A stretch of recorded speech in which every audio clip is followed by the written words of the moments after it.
Hi everyone, welcome back to a new video. My name is Nikhil और आज हम लोग निफ्टी का एनालिसिस करेंगे एंड उसके बाद दो बहुत इंटरेस्टिंग स्टॉक्स चेकआउट करेंगे। आज का इंट्रो हम लोग बिल्कुल शॉर्ट रखते हैं, क्रिस्प रखते हैं और इसे यहीं पे कट करते हैं, सीधे चार्ट पे चलते हैं क्योंकि मैं थर्ड टाइम इस वीडियो को रिकॉर्ड कर रहा हूँ बिकॉज आई डोंट नो कि माइक के साथ क्या इशू है एंड आई एम रेडी।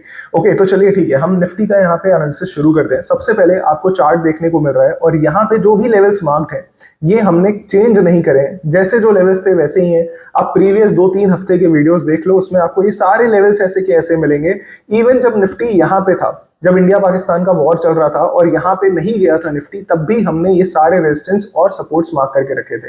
अब क्या हो रहा है कि निफ्टी हमारा इस सपोर्ट के अंदर एंटर कर चुका है।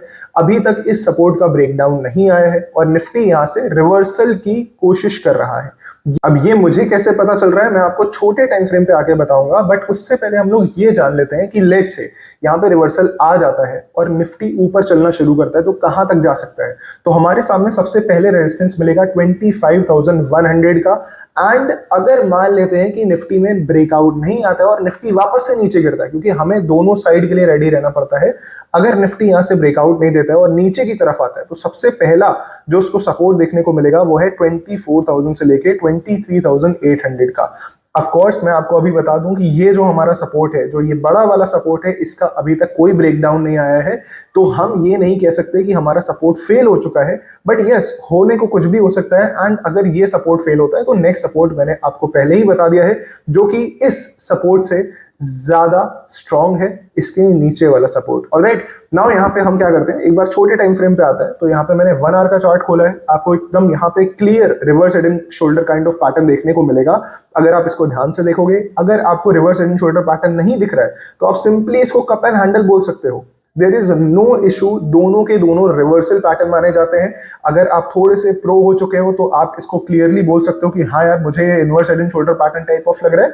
अगर आपको नहीं बोलना है तो आप इसको simple cup and handle pattern भी मान सकते हो। अगर हम सिर्फ इसका टारगेट देखें तो ये हमें कितना मिल रहा है, इसका बॉटम अगर हम देखें तो 24,330 का है। इसका अगर हम हाई देखें तो 24,670 का है, विच मीन्स 300 पॉइंट्स के आसपास का ये आप पूरा रेंज मान सकते हो पैटर्न का। इसको अगर आप ऊपर ऐड कर दोगे तो ये आपका कितना निकल के आएगा, कहीं ना कहीं 25,000 तक का, जो कि हमारा एक साइकोलॉजिकल नंबर होता है जिसे आप रेजिस्टेंस भी मान सकते हो। टू बी ऑनेस्ट, मेरा पूरा का पूरा फोकस इस गैप के फिल होने पे है। तो अगर निफ्टी इस गैप के अंदर आता है तो हमें बहुत ज्यादा कॉशियस हो जाना है उस समय पे, क्योंकि इस पैटर्न का टारगेट भी अचीव हो जाएगा एंड हमें यहाँ पे वाला गैप भी दिख जाएगा।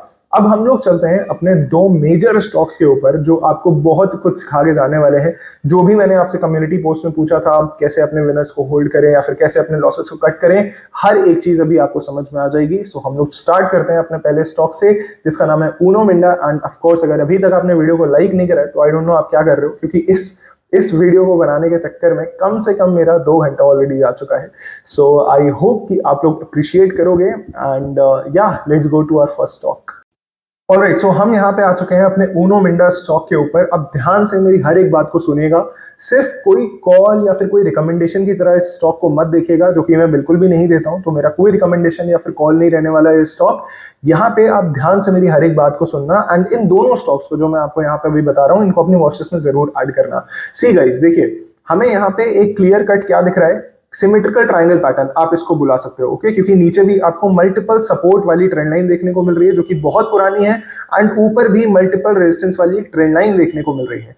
तो जब भी हमें इतना क्लियर ट्रेंड लाइन दिख जाता है सपोर्ट और रेजिस्टेंस का, तो हमें यहाँ पे क्या समझ में आ रहा है कि ये जो पूरा का पूरा इसके पास रेंज था, स्टॉक का मूव करने का जो रेंज था, ये धीरे धीरे करके छोटा होता जाता है और इसी को हम लोग बोलते हैं सिमेट्रिकल ट्रायंगल पैटर्न, जिसका या तो ब्रेकआउट आ सकता है या फिर ब्रेकडाउन आ सकता है। इस केस में इस स्टॉक का ब्रेकआउट आया है, इस वजह से ये हमारी आंखों के सामने है।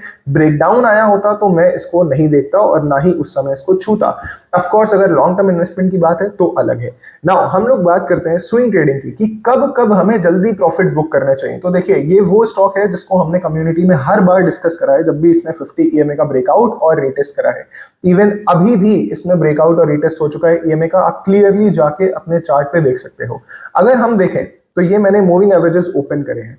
यहां पे हमें एक ट्रेड मिला था 50 ईएमए ब्रेकआउट और रीटेस्ट का, यहाँ पे हमें एक ट्रेड मिला था 50 EMA ब्रेकआउट रीटेस्ट का, और यहाँ पे भी हमें ट्रेड मिला था।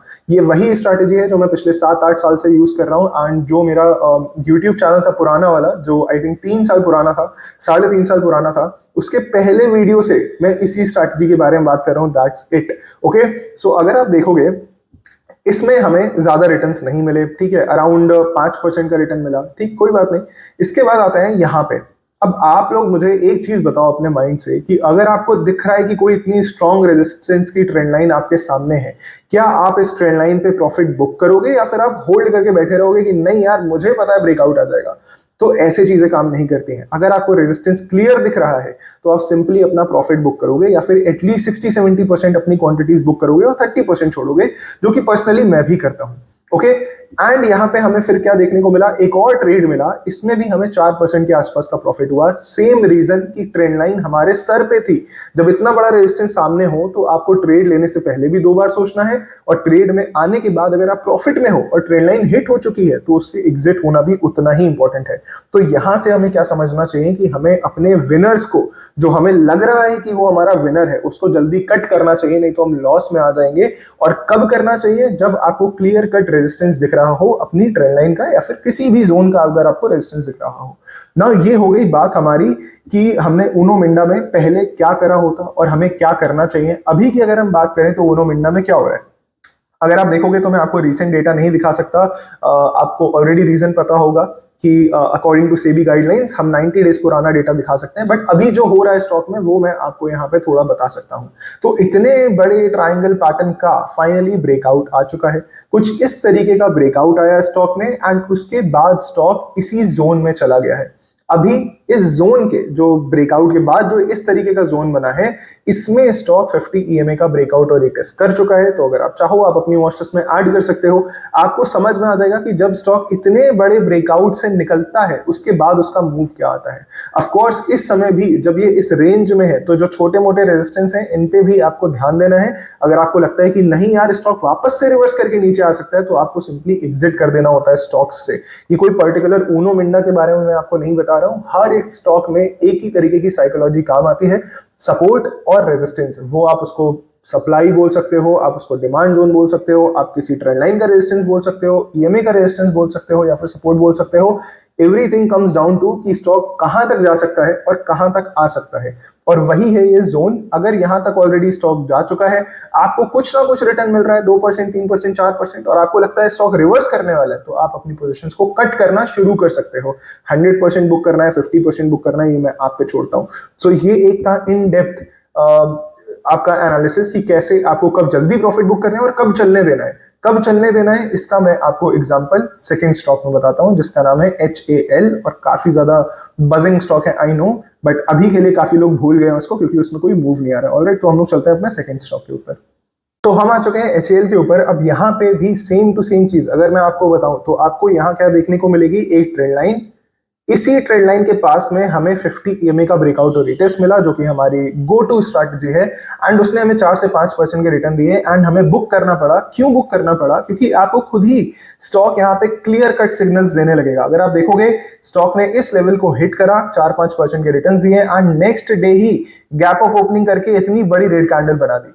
अब आप कहोगे कि हो सकता है रेड कैंडल और बड़ी बन जाती, तो यार चलो ठीक है, ये 1% की नहीं, 2% की नहीं, 4-5% की बन जाती, आपके बाइंग प्राइस तक स्टॉक गिर जाता, तो क्या तब आप एग्जिट नहीं कर सकते थे? बिल्कुल कर सकते थे। आपको पता है रेजिस्टेंस है, आपको पता है स्टॉक बेरिशनेस शो कर रहा है, तो आप सिंपली एग्जिट करोगे। बट यहाँ पे हमें अच्छा खासा प्रॉफिट हुआ एंड हमने इसको जाने दिया। अब बात करते हैं आगे इसमें क्या हुआ। काफी ज्यादा सिमिलैरिटी आपको देखने को मिलेगी, बट यहाँ पे एक इंटरेस्टिंग चीज है।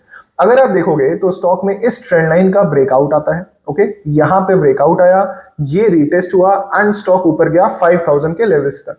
ओके, देन क्या हुआ, अब स्टॉक वापस से नीचे आ रहा है। इसके आगे की कहानी मैं आपको बता रहा हूं, जो कि आपको अपने चार्ट पे लगाना है और उसके साथ देखना है।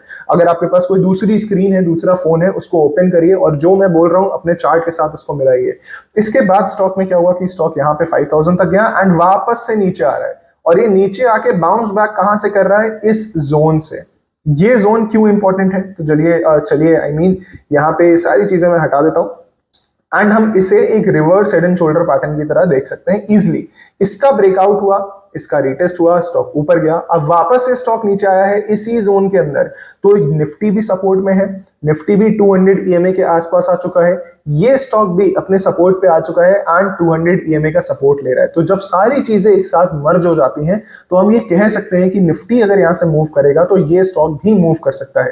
एंड इसका नेक्स्ट टारगेट, बीच में कोई रेजिस्टेंस नहीं है, वापस से 5000 इसका नेक्स्ट टारगेट बन सकता है, जो कि यहां से 10 से 12% दूर है। एक बार ये रेजिस्टेंस टेस्ट हो चुका है तो हो सकता है इस बार रेजिस्टेंस ब्रेक हो एंड ये जा सकता है 5500 तक। ऑफ कोर्स यहाँ पे आपको सुनने में टारगेट्स बड़े दिख रहे हैं, इसका मतलब ये बिल्कुल भी नहीं कि आप जाओ और इन स्टॉक्स को बाई कर लो आंखें बंद करके। मेरा कोई रिकमेंडेशन नहीं रहता है, ये सिर्फ और सिर्फ एजुकेशनल पर्पस के अकॉर्डिंग मैं आपको स्टॉक्स बता रहा हूँ। HAL इतनी बड़ी कंपनी है, उनो मिंडा इतनी बड़ी कंपनी है कि वो मुझे पे नहीं करेंगे अपना प्रमोशन करवाने के लिए, वो भी एक स्विंग ट्रेड के तौर पे। ओके, तो प्लीज इन सब बातों में मत आया करिए कि कोई इन्फ्लुएंसर है तो वो किसी से पैसा लेके बता रहा हूं। मैं कोई इन्फ्लुएंसर नहीं हूं, मैं आपको इन्फ्लुएंस नहीं कर रहा हूं, मैं आपको सिर्फ सिखाने की कोशिश कर रहा हूं। ओके, नाउ अगर हम यहाँ पे बात करते हैं कि सर आपने उनो मिंडा में स्टॉप लॉस के बारे में नहीं बताया, आपने टारगेट के बारे में नहीं बताया, तो देखिए 50 EMA स्ट्रैटेजी के अकॉर्डिंग 4 to 5% एक पहला छोटा टारगेट रहता है, उसके बाद स्टॉप लॉस ट्रेल करा जाता है। एंड जो स्टॉप लॉस रहता है वो आप लोग को ऑलरेडी पता है क्योंकि मैंने मल्टीपल टाइम ये चीज डिस्कस करी है। अगर मैं इस वीडियो में भी डिस्कस करूंगा तो अगेन ये बहुत ज्यादा लंबा हो जाएगा एंड यू ऑलरेडी नो कि मैंने इस वीडियो को ऑलरेडी कितना टाइम दे दिया है। ओके, सो अगर आप इन डेप्थ हर एक चीज सीखना चाहते हो तो आप कम्युनिटी ज्वाइन करो, 1 मंथ के लिए कम्युनिटी ज्वाइन करो। अगर आपको अच्छा लगे आप रुको, अदरवाइज आप सिंपली लीव कर दो। आपका कुछ भी ज्यादा खास नहीं जाने वाला है, it is not even 10 rupees a day. Okay, so अगर हम यहाँ पे बात करें, हमने HAL उनो मिंडा दोनों कवर करे। HAL मुझे इंटरेस्टिंग लग रहा है प्राइस एक्शन के पॉइंट ऑफ व्यू से, एंड उनो मिंडा मुझे इससे स्ट्रांग लग रहा है क्योंकि उनो मिंडा में एक प्रॉपर ब्रेकआउट आ चुका है एंड वो कंसोलिडेट कर रहा है, जबकि HAL में ब्रेकआउट आने के बाद वापस से फॉल आ गया है उसी लेवल तक का। सो ये दोनों स्टॉक आप अपनी वॉच लिस्ट में रखो, बाई वाई कुछ भी मत करना, खुद से करना जो भी आपको लगे, लेकिन इनको एनालाइज जरूर करना है, इसमें मूव क्या रहा है। अगर निफ्टी सपोर्ट ब्रेक कर रहा है तो ये सब भी अपना सपोर्ट ब्रेक कर सकते हैं एंड और नीचे अच्छे लेवल्स पे आ सकते हैं, जिनके बारे में हम आगे बात करेंगे। सो आई होप कि ये स्पेशल एपिसोड आपको अच्छा लगा हो। मैं होप करता हूं कि आप लोग इसको ज्यादा से ज्यादा लाइक दोगे एंड अपने क्वेश्चंस जरूर पूछोगे कमेंट सेक्शन में, सो दैट कि मैं आपको आंसर कर सकूं एंड आप लोग और ज्यादा अच्छे से सीख सको। Okay, so till then thank you so much for watching guys, मिलते हैं हम लोग नेक्स्ट वीडियो में। All the best.